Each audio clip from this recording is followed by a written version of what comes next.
रुद्राक्षी माला अर्पण मच्छेश्वर सापकोटाज्यूबाट उपहार अर्पण भवानी पाण्डे,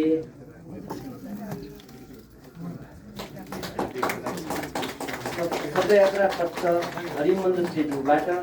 रकम अर्पण मनिका शर्मा कोइरालाज्यूबाट, प्रमाणपत्र अर्पण रमेश मोहन अधिकारीज्यूबाट।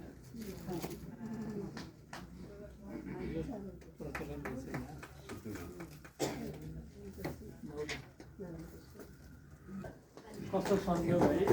यो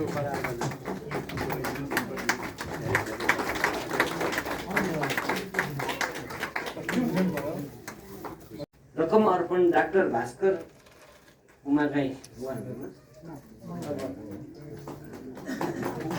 सभाध्यक्षज्यूबाटै, प्रमाणपत्र